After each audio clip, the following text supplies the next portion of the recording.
Hello everyone and welcome back to रेडोविनेशन। आज है हमारा क्वेश्चन डे का डे 8 और आज हम करेंगे ये टॉपिक्स।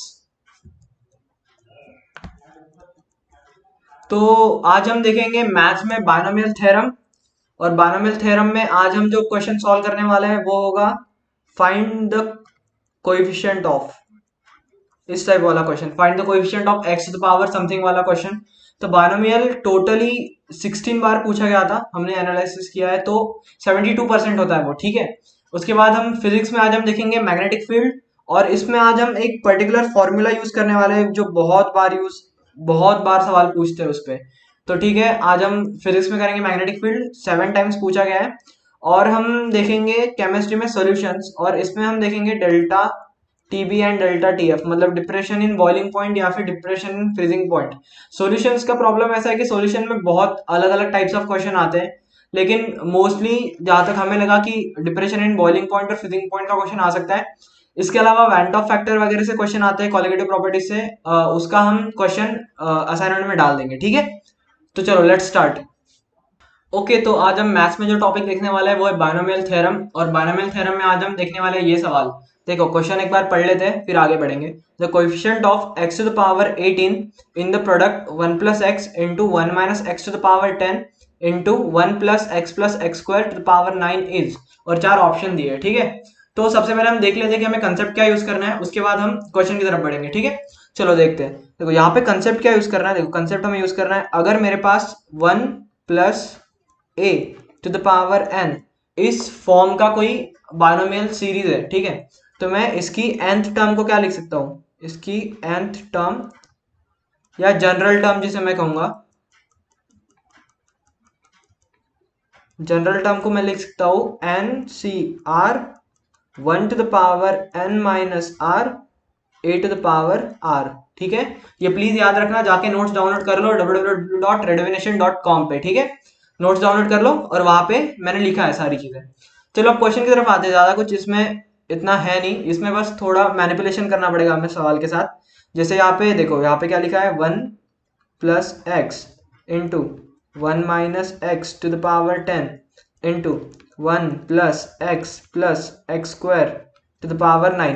अब देखो, अब मैं क्या करूंगा, अब मैं इस 1 माइनस एक्स को स्प्लिट करूंगा। देखो इसे मैं कैसे लिखूंगा, 1 plus x into 1 minus x into 1 minus x to the power 9 into 1 plus x square to the power 9।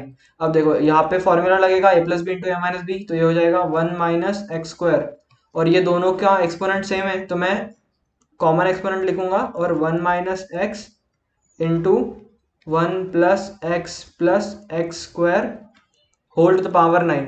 अब इसे सॉल्व करूंगा, ठीक है। अब इस वाले चीज को सॉल्व करूंगा तो वो क्या होगा, वो होगा 1 माइनस एक्स स्क्वायर इंटू, ये देखो ये 1 हुआ, ये 1 प्लस एक्स स्क्वायर जैसे के तैसे रहेंगे, फिर मैं माइनस एक्स से मल्टीप्लाई करूंगा अगर ब्रैकेट को, तो minus x square minus x cube to the power 9, और ये क्या हुआ 1 माइनस एक्स स्क्वायर इंटू, ये मुझे क्या देगा, ये मुझे देखो एक्स के साथ एक्स चला गया, एक्स स्क्वायर के साथ एक्स स्क्वायर चला गया, 1 minus x cube to the power 9।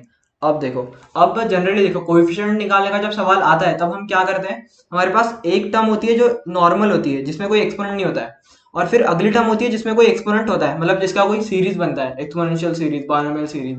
तो हम क्या करते हैं, हम इस टर्म का एक एक नंबर चेक करते हैं। जैसे मैं 1 से मल्टीप्लाई करूंगा अगर इसके एक्सपांशन को, तो मुझे कौन सी टर्म पे एक्स टू द पावर 18 मिलेगा, फिर वो एक कोएफिशिएंट आया मेरे पास, फिर मैं क्या करूंगा, फिर मैं दूसरी चीज लूंगा, दूसरा जो एक्सपोनेंट है, जैसे यहाँ पे एक्स स्क्वायर है, फिर मैं उसको ब्रैकेट से मल्टीप्लाई करूंगा, तो मुझे किससे मल्टीप्लाई करना पड़ेगा, मुझे एक्स टू द पावर 16 से मल्टीप्लाई करना पड़ेगा, तब कहीं जाके x square into x to the power 16 x to the power 18 बनेगा। प्लीज ये याद रखना, ये ध्यान में रखना, ठीक है। वरना कुछ लोग नॉर्मल इसमें से कोएफिशिएंट निकाल देंगे और बोलेंगे वही फाइनल आंसर है, तो ऐसा नहीं होता है। तो सबसे पहले मैं 1 minus x cube to the power 9 की जनरल टर्म लिखूंगा, तो इसकी जनरल टर्म क्या होगी, 9 c r 1 to the power 9 minus r into minus x cube to the power r, ठीक है। जिसको मैं लिख सकता हूँ, देखो 1 की पावर 9 माइनस आर लो, कुछ भी लो, ये 1 ही रहेगी, फिर आएगा -1 to the power r into x to the power 3r, ठीक है।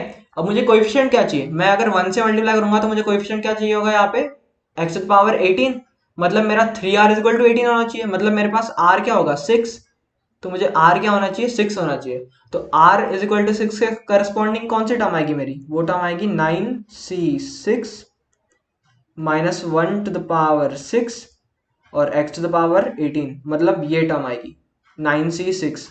और एक चीज देखो, अब 9c6 ये आया जो कि होता है 84। और अगर अब दूसरी टर्म पे जाऊंगा मैं माइनस एक्स स्क्वायर, तो माइनस एक्स स्क्वायर मतलब मुझे यहाँ पे करस्पॉन्डिंग यहाँ पे क्या चाहिए होगा, एक्स टू द पावर 16 मैंने बोला। और एक्स टू द पावर 16 अगर चाहिए होगा तो मेरा 3r16 होना चाहिए, जो कि पॉसिबल ही नहीं है। मतलब अगर मैं एक्स स्क्वायर से मल्टीप्लाई करूंगा इसके एक्सपांशन को, तो मुझे कहीं पे भी एक्स टू द पावर 18 नहीं मिलेगा एज अ प्रोडक्ट। मतलब एक ही टर्म आएगी जो कि आएगी ये 60 84 वाली। मतलब मेरा फाइनल आंसर क्या होगा, मेरा फाइनल आंसर होगा ऑप्शन ए। ठीक है, समझ गया। अगर कोई प्रॉब्लम हो तो बता देना डाउट कमेंट्स में, ठीक है। चलो ओके, तो फिजिक्स में आज हम जो टॉपिक देखने वाले हैं वो है मैग्नेटिक फील्ड। और मैग्नेटिक फील्ड में आज हम, मैंने बोला था आपको कि आज हम एक बहुत इंपॉर्टेंट फॉर्मूला देखने वाले हैं जो बहुत बार यूज करते हैं। तो वो मैं आपको बताऊंगा थोड़ी देर में। पहले इससे पहले जो दो फॉर्मूला यूज करने हैं वो मैं बता देता हूँ आपको। सबसे पहला formula, force on charge Q due to electric field E। अगर कोई इलेक्ट्रिक फील्ड है और उसमें अगर कोई चार्ज Q चार्ज मूव कर रहा है, तो उसके ऊपर जो फोर्स लगेगा उसे हम कैसे डिफाइन करते हैं, उस फोर्स को हम कहते हैं force equal to Q into E. ठीक है, ये एक फॉर्मूला याद रखना है। दूसरा, अगर मैग्नेटिक फील्ड में कोई चार्ज मूव कर रहा है तो force on charge Q due to magnetic field B, उस फोर्स को मैं क्या डिफाइन करूंगा, force is equal to Q into v into b. V क्या होगी, वेलोसिटी, वेलोसिटी ऑफ पार्टिकल, अगर वो किसी वी वेलोसिटी से मूव कर रहा होगा तो। और तीसरा फॉर्मूला जो बहुत इंपॉर्टेंट फॉर्मूला है, जिसके लिए मैंने ये वीडियो बनाया है स्पेशली, वो है R is equal to M we upon Q b. M क्या होगा, मास ऑफ पार्टिकल, वी क्या होगी, वेलोसिटी, क्यू क्या होगा, चार्ज, और बी क्या होगा, मैग्नेटिक फील्ड। ठीक है, तो आर क्या होगा, आर है रेडियस। मतलब अगर कोई चार्ज पार्टिकल किसी वी वेलोसिटी से किसी क्यू चार्ज के साथ किसी मैग्नेटिक फील्ड में मूव कर रहा है, तो वो एक आर रेडियस ऑफ सर्कल में मूव करता है। आर रेडियस के सर्कल में मूव करता है। तो उस सर्कल का अगर रेडियस कैलकुलेट करना है तो हम ये फॉर्मूला यूज करते हैं। ठीक है, समझ गया। चलो क्वेश्चन की तरफ बढ़ते हैं। देखो बोला क्या है, पहले समझ लेते हैं। A particle having a charge 20 microcoulomb and mass 20 microgram moves along a circular radius of 5 centimeter under the action of a magnetic field, यहाँ पे 1 होना चाहिए, 1 टेस्ला। ठीक है, when the particle is at a point P, a uniform electric field is switched on and it is found that the particle continues on the tangent through P with a uniform velocity. Find the electric field. देखो यार, पहले मैं यहाँ पे आपको explain करता हूँ कि हो क्या रहा है। ये ऐसे मैग्नेटिक फील्ड है, इनवर्ड, इनवर्ड क्यों है मैं बताता हूँ आपको। अगर मेरी मैग्नेटिक फील्ड इनवर्ड है, ठीक है, अगर ये इनवर्ड है और मेरा पार्टिकल ऐसे मूव कर रहा है वी वेलोसिटी के साथ, तो अगर मैं इस पॉइंट पे कंसीडर करूँ कि वेलोसिटी इस डायरेक्शन में और मेरा मैग्नेटिक फील्ड नीचे है, तो मेरा जो फोर्स लगेगा वो इस डायरेक्शन में लगेगा, इनवर्ड्स। ठीक है, और अगर मेरे को सर्कुलर मोशन कराना है तो मुझे फोर्स अंदर की डायरेक्शन में ही लगना चाहिए। ठीक है, इसीलिए मैग्नेटिक फील्ड इनवर्ड आया। ठीक है, तो मेरा मैग्नेटिक फील्ड लगेगा इनवर्ड। उसके बाद ये मेरा ऑब्जेक्ट मूव कर रहा है कुछ ऐसे। ठीक है, तो अब अगर मैं यहाँ पे कोई पी पॉइंट कंसिडर करूँ, तो इन्होंने बोला है कि ये पी पॉइंट पे वी वेलोसिटी के साथ इस डायरेक्शन में ही कंटिन्यूसली जाना चाहिए। तो उसके लिए मुझे क्या करना पड़ेगा, तो देखो उस सबसे पहले देखो इस पार्टिकल में इनवर्ट्स क्या लगेगा, हमारा क्यू वी भी लगेगा, जो कि इसको सेंट्रीपिटल एक्सेलरेशन प्रोवाइड कर रहा होगा सर्कुलर मोशन के लिए। ठीक है, तो मुझे अगर इसको इसी डायरेक्शन में मूव कराना है तो मुझे इसके इस साइड में भी एक फोर्स लगाना पड़ेगा, इक्वल, इक्वल एंड अपोजिट, ताकि ये दोनों नलिफाई हो जाए और ये फिर इस डायरेक्शन में सीधा मूव करे।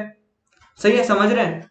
तो उसके लिए इन्होंने बोला है मुझे कि मुझे इलेक्ट्रिक फील्ड ऑन करनी है, और वो इलेक्ट्रिक फील्ड फिर मैं किस डायरेक्शन में लगाऊंगा, मैं इस डायरेक्शन में लगाऊंगा, और उसका मैग्नीट्यूड क्या होगा, वो होगा Q इंटू ई, Q इंटू ई। ठीक है, तो चलो अब कैलकुलेशन की तरफ आते हैं। देखो सबसे पहली चीज मुझे क्या करना है, मुझे करना है Q V B must be equal to Q into E. मतलब मेरा इलेक्ट्रिक फील्ड क्या होना चाहिए, E should be equal to V into B. ठीक है, ये पहली चीज आ गई। अब दूसरा फॉर्मूला क्या है मेरे पास, R is equal to M we upon Q B. एक बार और कह रहा हूं मैं, बहुत इंपॉर्टेंट फॉर्मूला है, याद रख लेना प्लीज। ठीक है, ठीक है, r is equal to M we upon Q b है, तो इसमें से मैं वी को क्या लिख सकता हूँ, V is equal to R Q B upon M. इन चारों चीजों की वैल्यूज मेरे पास है, तो मैं बस वो पुटअप करूंगा, तो मेरा आर क्या है 5 सेंटीमीटर, मतलब 5 इंटू 10⁻⁻2 मीटर, इंटू चार्ज कितना दिया है 20 माइक्रोकूलम, मतलब 20 into 10⁻⁻6, magnetic field 1 Tesla, upon mass कितना दिया है 20 माइक्रोग्राम, मतलब 20 इंटू 10⁻⁻9 किलोग्राम। तो ये फाइनली मास हम किलोग्राम में लेंगे, ठीक है, ये याद रखना। तो ये फाइनली मुझे क्या देगा, ये फाइनली मुझे देगा 50। तो मेरे पास जो E होगा वो होगा V इंटू बी, जो कि होगा 50 इंटू 1, जो कि होगा 50। ठीक है, तो मेरा इलेक्ट्रिक फील्ड आ गया 50। ठीक है, ठीक है। तो केमिस्ट्री में आज हम जो टॉपिक देखने वाले हैं वो है सॉल्यूशंस, और सॉल्यूशंस में आज हम जो फॉर्मूला देखने वाले हैं वो है डिप्रेशन इन फ्रीजिंग पॉइंट का। ठीक है, तो पहले देख लेते हैं कि फॉर्मूला क्या यूज करने वाले हैं आज हम फॉर्मूला जो यूज करेंगे वो होता है डेल्टा टी एफ, जो कि होता है depression in freezing point, is equal to के एफ इंटू एम, जिसमें एम क्या होती है, एम होती है मोलालिटी। ठीक है, और मोलालिटी को हम डिफाइन कैसे करते हैं, एम होती है, एम होता है moles of solute upon mass of solvent in KG.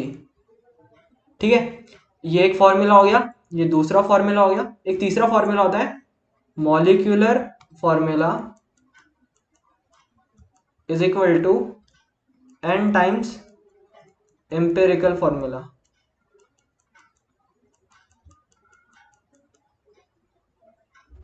ठीक है, ये तीन चीजें आप हमको याद रखनी है इस क्वेश्चन में। चलो क्वेश्चन की तरफ आते हैं। ओके ठीक है, यहाँ पे एक और चीज नोट कर लो, जैसे यहाँ पे तो ये delta T F is equal to के एफ इंटू एम लिखा मैंने, लेकिन जनरली अगर देखा जाए तो ये आई, यहाँ पे एक आई वाली टर्म होती है जिसे हम वैन ऑफ फैक्टर कहते हैं, लेकिन सिंस हमारे क्वेश्चन में ऑर्गेनिक कंपाउंड है तो यहाँ पे आई इसका 1 होगा। ठीक है, ये भी याद रख लेना, लेकिन असली फॉर्मूला यही होता है, delta T F is equal to I K F into M. चलो क्वेश्चन की तरफ आते हैं। तो बोला क्या है, when 36 gram of a solute having the empirical formula CH2O is dissolved in 1.2 kg of water, the solution freezes at 0.93 minus 0.3 degree Celsius, 0.93 degree Celsius. What is the molecular formula of the solute? और KF दिया है हमें। देखो सीधा सीधा जाके formula use कर लो, delta T F is equal to के F into M. Delta T F कितना दिया है 0.93 इज इक्वल टू के एफ कितना दिया है 1.86। अब देखो, अब मोलालिटी, तो मोलालिटी के लिए मुझे क्या चाहिए ऊपर, मोल्स ऑफ सोल्यूट। अब सोल्यूट मुझे दिया है कि 36 ग्राम है, तो अगर 36 ग्राम मेरा सोल्यूट है तो इसको मैं अगर डिवाइड बाय एम कर दूंगा, मोलर मास जो कि मुझे निकालना है इन शॉर्ट मोलिकुलर फॉर्मूला में, तो मैं उसे एम पकड़ लूंगा और इनटू 1/1.2, क्योंकि 1.2 क्या है, mass of solvent in KG. तो इसमें से अगर मैं m सॉल्व करूं तो मेरा m आएगा 60।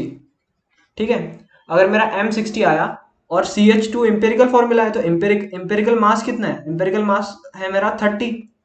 ठीक है, तो मेरे पास m इज इक्वल टू क्या हुआ, m is equal to n into 30। तो मेरा n क्या आया, मेरा n आएगा 60/30, जो कि होगा 2। तो मेरा जो असली फॉर्मूला है वो क्या होगा, 2 इंटू CH2O, जो कि होगा C2H4O2, ऑप्शन डी। ठीक है, चलो आज का दिन में खत्म हो गया। अब मुझे बताओ कि मैंने आज एक नया way of white board use किया है, new way of teaching use किया है, जिसमें मैंने कलरफुल हर सब्जेक्ट के लिए कलर व्हाइट बोर्ड यूज नहीं किया है। तो मुझे प्लीज कमेंट सेक्शन में बताओ कि ये वे अच्छा लग रहा है आपको, ये देखने में अच्छा लग रहा है, विजुअली अच्छा लग रहा है उसके कंपैरिजन में, या वो अच्छा था। तो अगर आप जो भी बोलोगे मैं उस वे में पढ़ाऊंगा नेक्स्ट टाइम से, लेकिन आप प्लीज मुझे कमेंट सेक्शन में बता दो कि कौन सा वे सही है। ठीक है, तो यार इसके बाद कल मिलते हैं फिर। ठीक है, चलो बाय।